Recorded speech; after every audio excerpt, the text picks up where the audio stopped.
আসসালামু আলাইকুম এভরিওয়ান, কী অবস্থা সবার, কেমন আছেন সবাই? আশা করি ভালো আছেন। আমিও ভালো আছি আলহামদুলিল্লাহ, আল্লাহর রহমতে, আপনাদের দোয়া ও ভালোবাসায়। সো গাইস, আজকে একটা ভিডিও বানাতে যাচ্ছি অ্যান্ড ভিডিওটা হচ্ছে এই টপিক রেফারের কিছু কথাবার্তা বলবো আর কি।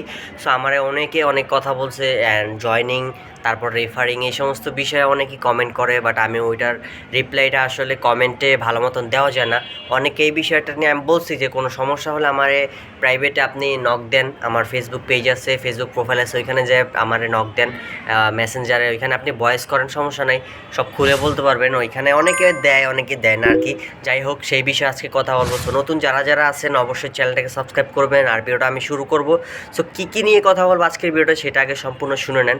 সর্বপ্রথম কথা হচ্ছে রেফার, তারপর হচ্ছে জয়নিং, মানে কীভাবে জয়নিং হবে আর রেফার কেন লাগে, এই সমস্ত আর কি নিয়ে ভিডিওটা বানাবো।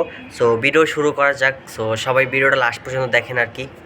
আচ্ছা গাইস, সর্বপ্রথম যে বিষয়টা দিয়ে শুরু করব সেটা হচ্ছে, আমার একটা ভাই কমেন্ট করছিল কিছুদিন আগে যে ভাই, আমি তো ফুডপান্ডাতে মানে অনলাইনে অ্যাপ্লাই করছিলাম, বাট এখন আমি অ্যাপ্লাই করার পরে দেখতেছি যে আমার পরিবার থেকে আমার এই কাজটা করতে দিবে না। এখন কি কোনো প্রবলেম হবে? আমি তো অ্যাপ্লাই করে ফেলছি, এখন কি কোনো প্রবলেম হবে? ফুডপান্ডা থেকে আমার ফোন টোন দিবে কিনা?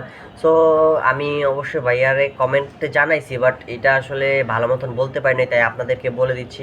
আপনারা অনেকেই এই প্রবলেমটাতে পড়েন যে হচ্ছে পরিবারের কাছ থেকে না যাই না, মানে ওনাদের কাছ থেকে না পারমিশন নিয়ে তারপর হচ্ছে আপনারা এই কাজটাতে অ্যাপ্লাই করেন। দেন অ্যাপ্লাই করার পর হচ্ছে আপনারা কাজে ঢুকতে পারতেছেন না। এই বিষয়টা আমি অবশ্যই আপনাদেরকে ইনফর্ম করব যে আপনারা হচ্ছে সর্বপ্রথম যদি কাজ করতে চান কোনো সমস্যা নেই, বাট আপনারা হচ্ছে কাজে জয়েনিং হলে অবশ্যই আপনাদের পরিবারের পারমিশন লাগবে। সো আপনি প্রথমে যদি অ্যাপ্লাই করেন সেক্ষেত্রে আপনার তো অবশ্যই পরিবারের কারো কথা শুনবে না কোম্পানি। দেন তারপরে যাইয়া যখন আপনি ডকুমেন্ট নিয়ে অফিসে যাবেন তখন অবশ্যই আপনার বাবা অথবা মা যে আছে পরিবারে বড়, ওনার সাথে কথা বলে তারপর হচ্ছে আপনাকে আইডিটা খুলে দেবে। আর যদি ওনারা বলে যে না, ওর আইডি খুলে দিন না, ও এখানে কাজ করবে না, তাহলে তারা আপনি কাজ করতেছেন না। এখানে আপনারা প্রথমে রেজিস্ট্রেশন করতেছেন, বাট পরে যে রেজিস্ট্রেশনটা আর কাজে লাগতেছে না, সেই ক্ষেত্রে সেখানে আপনারা আর মানে কাজ করতে পারবেন না। তো আমি অবশ্যই আপনাদেরকে এইটাই সাজেস্ট করব যে আপনারা অবশ্যই ফ্যামিলির কাছ থেকে আগে জানবেন যে আম্মু বা আব্বু আমি এই কাজটা করতে চাচ্ছি, এখন তোমাদের কী মত।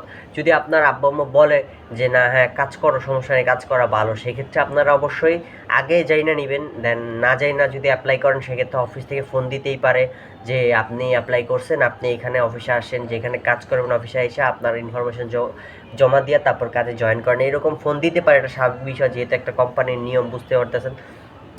সো অবশ্যই আমি বলবো যে খেয়াল করে আপনার আগে পরিবার থেকে পারমিশন নেবেন, দেন তারপর এসে অ্যাপ্লাই করবেন। অ্যান্ড অফিসে আইসা অ্যাপ্লাই অনলাইনে করলেও ভালো, আর যদি অফিসে আসেন তাহলে তো আরও বেশি ভালো আর কি।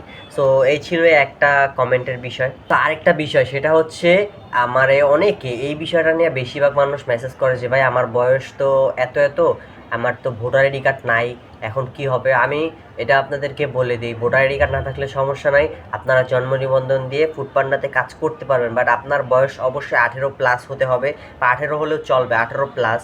সো সেই ক্ষেত্রে আপনার একটা রেফার প্রয়োজন হবে। অ্যান্ড রেফার কি, সেটা হচ্ছে আপনার পরিচিত কেউ যে আপনার দায়িত্ব নিবে, আপনার দায়িত্ব নিয়ে তারপর হচ্ছে আপনার আইডিটাকে হচ্ছে ওনার আইডি থেকে মানে রেফার করবে। তো সেই ক্ষেত্রে আপনিও কিছু রেফারে বোনাস পাবেন, উনি যে আপনার রেফার করতেছে উনিও কিন্তু বোনাস পাবে।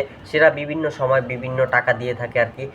এটা হচ্ছে রেফারের কারণ, আপনার সমস্ত দায়িত্ব যে রেফার করবে সে তার নিতে হবে। আর সেটা অবশ্যই পরিচিত ছাড়া অপরিচিত কেউ দেয় না।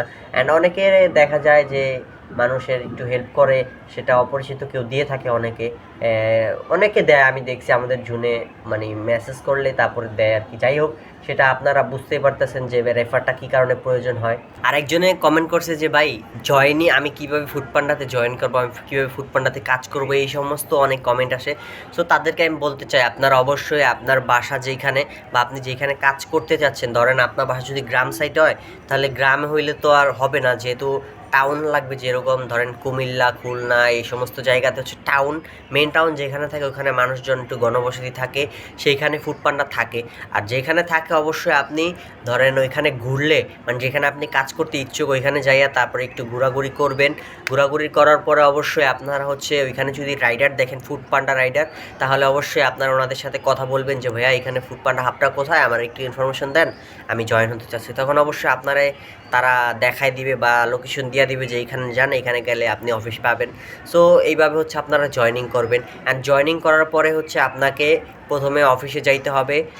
ভোটার আইডি কার্ড যদি থাকে, মানে আপনার জাতীয় পরিচয়পত্র যদি থাকে, সেক্ষেত্রে আপনি রেফার না হলেও চলবে, আপনি শুধু ভোটার আইডি কার্ড দিয়ে কাজ করতে পারবেন। আর যদি ভোটার আইডি কার্ড না থাকে, আপনার বয়স যত বেশি হোক, আপনার জন্ম নিবন্ধন দিয়ে কাজ হবে, মানে 18+ লাগবে, তাহলে আপনার রেফার লাগবে। যদি আপনি জন্ম নিবন্ধন দিয়ে কাজ করতে চান, তাহলে অবশ্যই আপনার রেফার প্রয়োজন হবে। আর ভোটার আইডি কার্ড দিয়ে করলে অবশ্যই রেফার প্রয়োজন হবে না, আপনি কাজ করতে পারবেন। আর ট্রেনিংটা কতদিন দিবে সেটা হচ্ছে ভাই, এখন 1 থেকে 2 দিন দিতে পারে আর কি। আমি যখন কাজ ঢুকছিলাম তখন আমার 3 দিন ট্রেনিং দিছে। 3 দিন ট্রেনিং দেওয়ারও এখানে একটা কারণ আছে, যেরকম প্রথম দিন গেছিলাম কিছু না নিয়ে, দেন দ্বিতীয় দিন গেছিলাম কাগজ নিয়ে, মানে অনেকগুলো কাগজের কথা বলছে, শুধু বিদ্যুৎ বিলের কাগজটা নিতে পারি নাই। এটার জন্য আবার বাসায় এসে পরের দিন আবার ট্রেনিং করছি, মানে 3 দিন ট্রেনিং করছি। এতে আমার উপকার হয়েছে, বাট 3 দিন ট্রেনিং করে তারপর হচ্ছে আমার আইডিটা খুলে দিছে, আমি কাজ করতে পারছি আর কি। সো আজকের ভিডিওটা হচ্ছে এই পর্যন্তই। কীরকম হয়েছে সবাই কমেন্ট করে জানাবেন। আর যারা যারা এখনও চ্যানেলটাকে সাবস্ক্রাইব করেন, অবশ্যই চ্যানেলটাকে সাবস্ক্রাইব করে পাশে থাকবেন। সো সবাই সুস্থ থাকবেন, ভালো থাকবেন। আসসালামু আলাইকুম। দেখা হবে পরবর্তী নতুন একটি ভিডিওতে। সো ততদিন সবাই খেয়াল রাখবেন।